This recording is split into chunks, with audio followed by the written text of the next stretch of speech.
Una verdad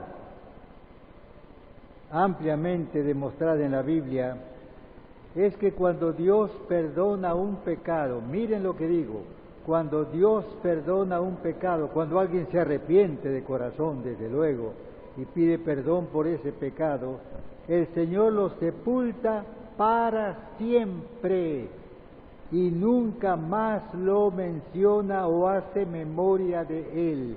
Esa es una verdad bíblica. Y es más, para los tratos posteriores, Dios no hace alusión a ese pecado como una referencia para otorgar un privilegio a una persona, no. Un caso de estos es el de Betsabé. Esta mujer cometió pecado de adulterio con David, rey de Israel. Pecado de adulterio, un pecado muy grave, ¿no? Aparentemente David era el causante de ese pecado, o así aparece, yo dije en el Salmo 51, ¿no? Sin embargo, no hay duda que ella participó de ese pecado con su consentimiento, ocultamiento y silencio, pues nada dijo a su marido Urías, y antes bien parece que estuvo dispuesta a cooperar con el plan de David para disimular ese pecado. Así es. Pero cuando todo fue descubierto por medio del profeta Natán, aquí está, segundo libro de Samuel 12, 1 al 9, voy a dar lectura. Jehová envió a Natán a David, y viniendo a él le dijo: había dos hombres en una ciudad, el uno rico y el otro pobre. El rico tenía numerosas ovejas y vacas, pero el pobre no tenía más que una sola corderita que él había comprado y criado, y que había crecido con él y con sus hijos juntamente, comiendo de su bocado y bebiendo de su vaso y durmiendo en su seno, y la tenía como a una hija. Y vino uno de camino al hombre rico, y éste no quiso tomar de sus ovejas y de sus vacas para guisar para el caminante que había venido a él, sino que tomó la oveja de aquel hombre pobre y la preparó para aquel que había venido a él. Entonces, la reacción de David. Entonces se encendió el furor de David en gran manera contra aquel hombre y dijo a Natán: vive Jehová, que el que tal hizo es digno de muerte. A él le pareció que esa era la sentencia. Y debe pagar la cordera con 4 tantos, porque hizo tal cosa y no tuvo misericordia. Entonces dijo Natán a David: tú eres aquel hombre. ¿Cómo sería ese momento? Así ha dicho Jehová, Dios de Israel: yo te ungí por rey sobre Israel, y te libré de la mano de Saúl, y te di la casa de tu señor, y las mujeres de tu señor en tu seno. Además te di la casa de Israel y de Judá, y si esto fuera poco, te habría añadido mucho más, porque Dios es muy generoso. ¿Por qué pues tuviste en poco la palabra de Jehová, haciendo lo malo delante de sus ojos? A Urías Heteo heriste a espada, y tomaste por mujer a su mujer, y a él lo mataste con la espada de los hijos de Amón. Bueno, yo creo que también Betsabé se unió al Salmo 51, Salmo de arrepentimiento de David. Ustedes lo conocen perfectamente bien, no necesito leerlo. Y de todo corazón se arrepintió de su pecado y pidió perdón al Señor. De esta manera David y Betsabé fueron perdonados por el Señor. No de otra manera se puede explicar segundo de Samuel 12:24, que dice así: y consoló David a Betsabé su mujer, y llegándose a ella durmió con ella, porque se casó con ella luego, y ella le dio a luz un hijo, y llamó su nombre Salomón, al cual amó Jehová. Esto nos hace pensar, mis hermanos, que de alguna manera la mano del Señor estaba sobre ese niño, y que de alguna forma lo hizo saber a David para que él supiera que ese niño le iba a suceder en el trono.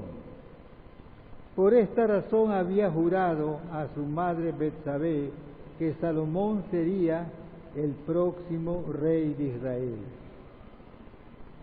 Y una cosa muy interesante, mis hermanos, es que una madre, óigame bien las madres, una madre nunca olvida una promesa que le hagan a cualquiera de sus hijos, nunca. Yo he conocido a muchas madres que jamás se han olvidado de una promesa que alguien le hizo a sus hijos, nunca se olvida.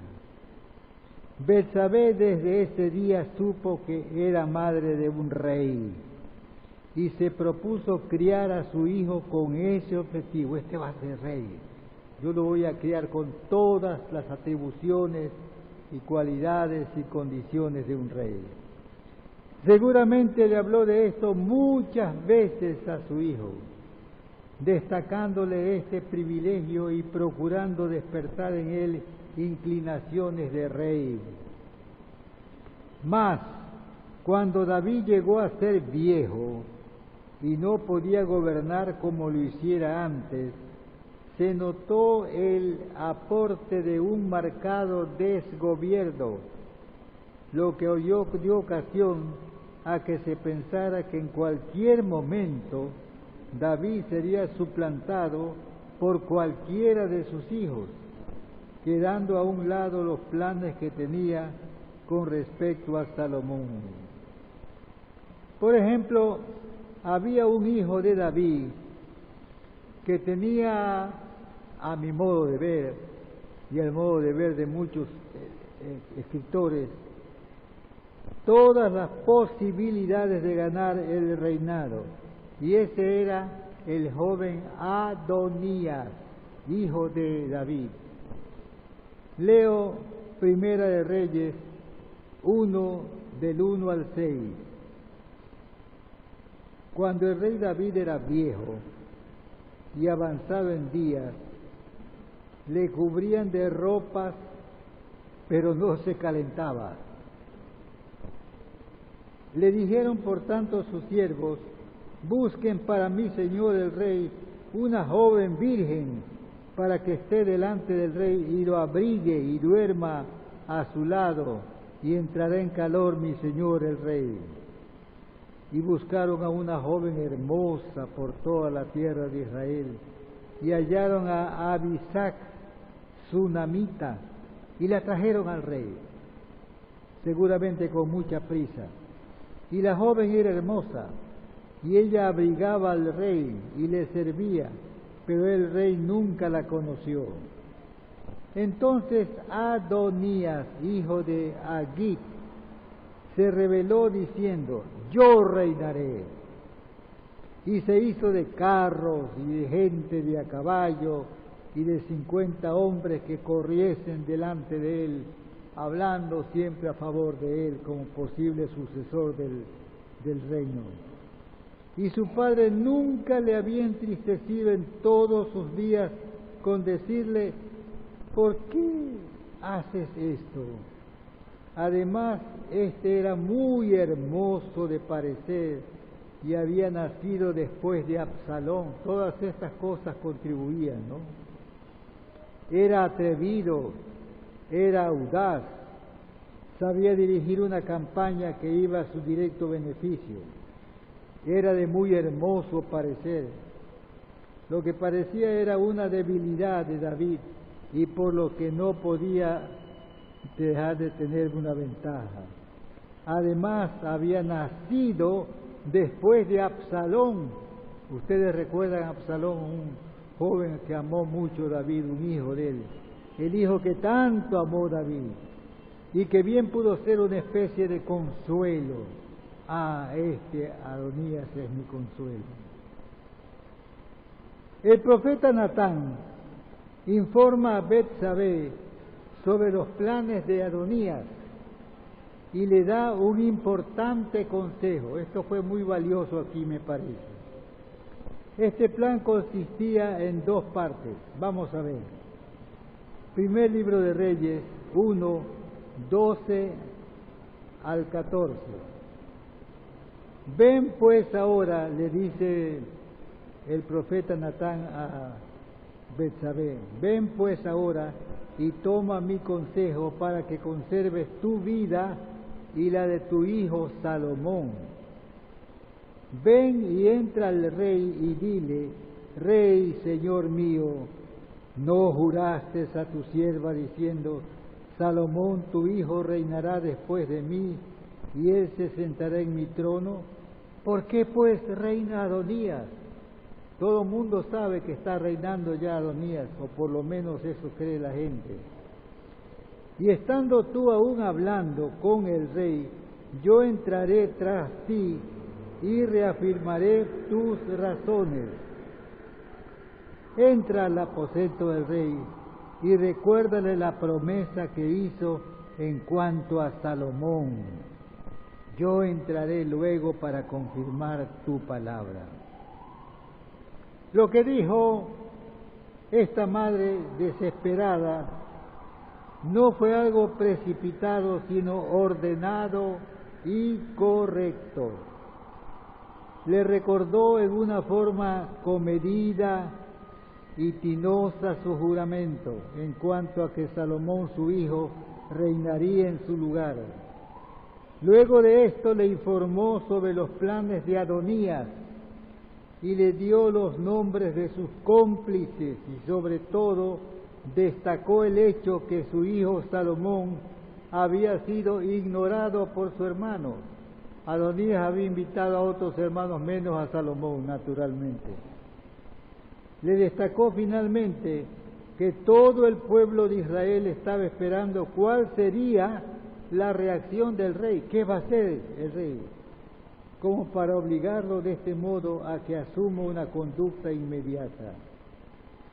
Al entrar luego Natán, porque así estaba arreglado el plan, en la presencia del rey tal como se había programado, confirmó lo dicho por Betsabé, añadiendo dos cosas muy importantes. Le dijo que ya estaban proclamando a Adonías como rey. No se trataba, pues, de algo que se decía sin mayor importancia. Ya la gente estaba diciendo, este es el rey. Le preguntó de frente si lo que estaba ocurriendo era ordenado por él para despertarlo en cuanto a su autoridad. Pero Betsabé consigue su objetivo. El rey David, luego de oír esta información y desmentir cualquier malentendido sobre una supuesta complicidad con lo que estaba haciendo Adonías, se apresuró a colocar a Salomón en el trono. Aquí está, Primera de Reyes 1, 28 al 31, doy lectura. Entonces el rey David respondió y dijo, llamadme a Betsabé. Y ella entró a la presencia del rey y se puso delante del rey. Y el rey juró diciendo, vive Jehová que ha redimido mi alma de toda angustia, que como yo te he jurado por Jehová Dios de Israel diciendo, tu hijo Salomón reinará después de mí, y él se sentará en mi trono en lugar mío, así lo haré hoy. Ya son palabras del rey. Entonces Betsabé se inclinó ante el rey con su rostro a tierra, y haciendo reverencia al rey dijo, viva mi Señor el rey David para siempre.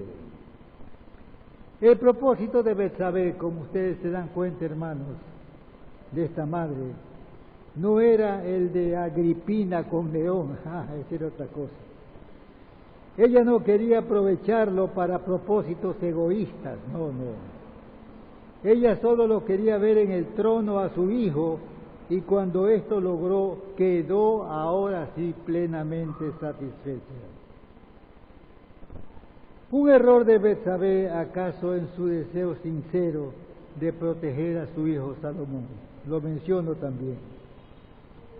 Establecido Salomón en el trono, Betsabé quiso vivir para protegerlo. Y en esta conducta tenemos que reconocer también otra reacción propia de una madre que ama a su hijo. Parece que Betsabé consideró siempre a Adonías como un rival peligroso para su hijo Salomón. Y por supuesto trató de evitar cualquier rozamiento que pudiera tener con él.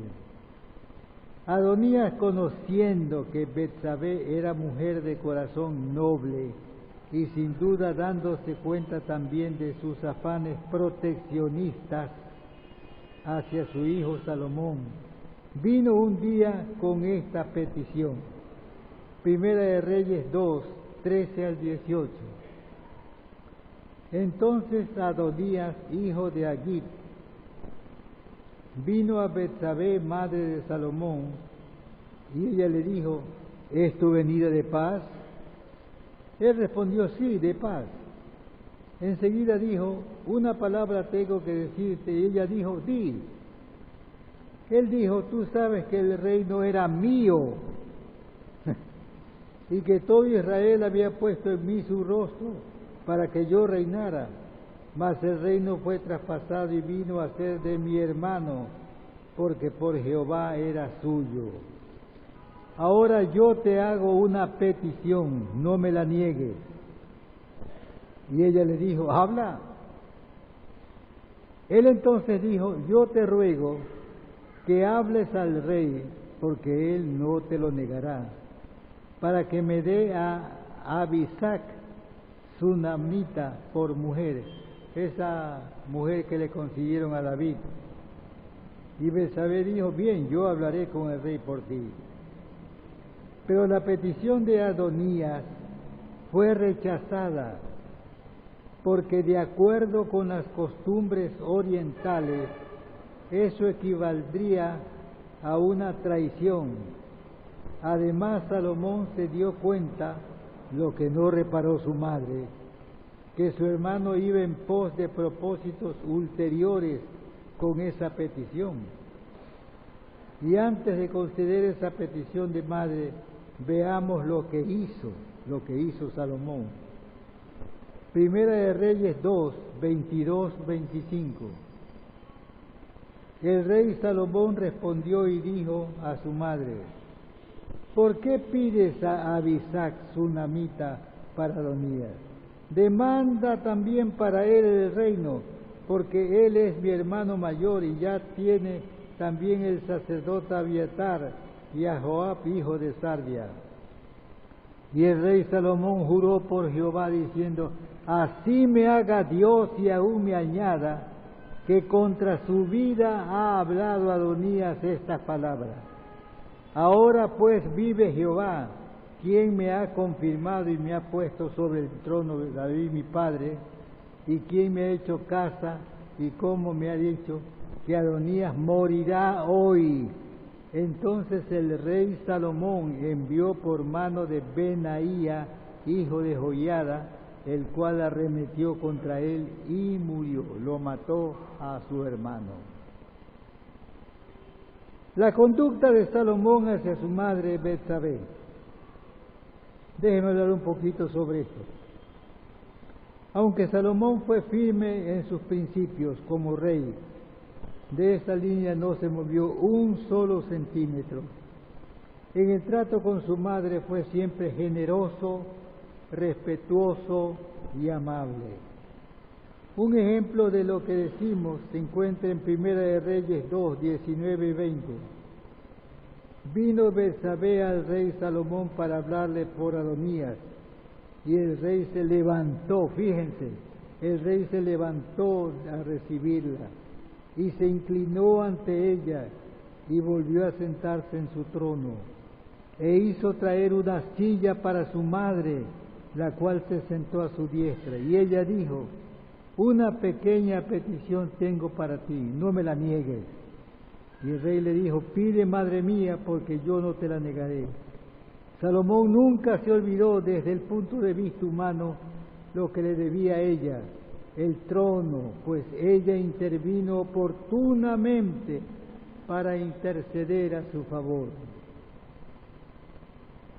Lo que dice una tradición sobre el capítulo 31 del libro de Proverbios es interesante. Hay una tradición que dice que estas palabras del capítulo 31 de Proverbios escritos por Salomón, fueron palabras expresadas a favor de su madre. Ustedes han leído ese capítulo, si no lo han leído, les recomiendo que lo vuelvan a leer. Es muy interesante, muy interesante. Una moraleja de la historia de la madre de Salomón. Madres, no se olviden, criar es sembrar, criar es sembrar. Pero criar nunca fue fácil, porque criar significa cuidarlo, rodearlo de cariño, protegerlo de peligros y enfermedades, luchar a su lado, escudarlo con la vida, pelear por él exponiéndose aún a perder la vida. Al hacer esto, una madre aparentemente está solo cumpliendo con su deber, pero en realidad está haciendo algo más. Está sembrando.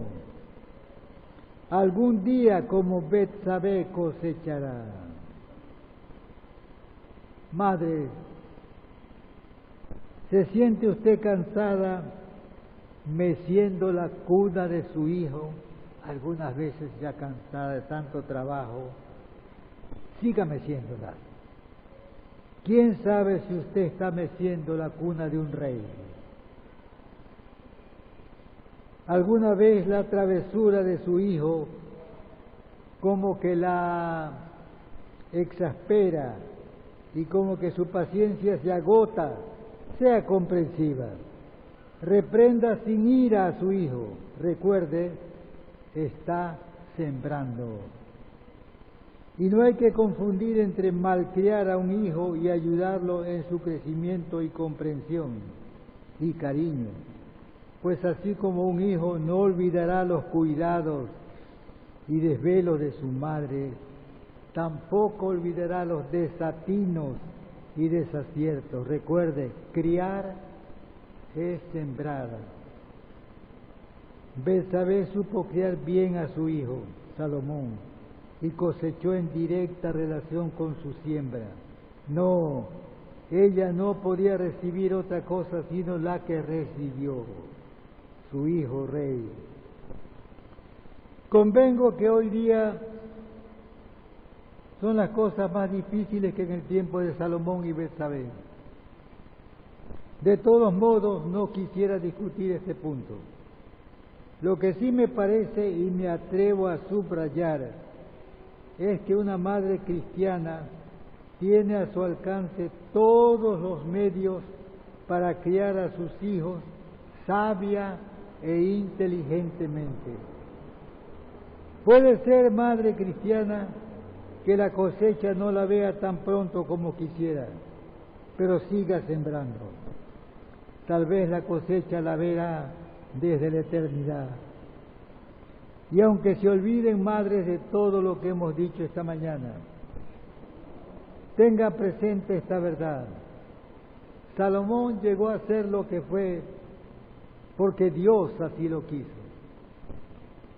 pero también porque su madre lo quiso también. Amén.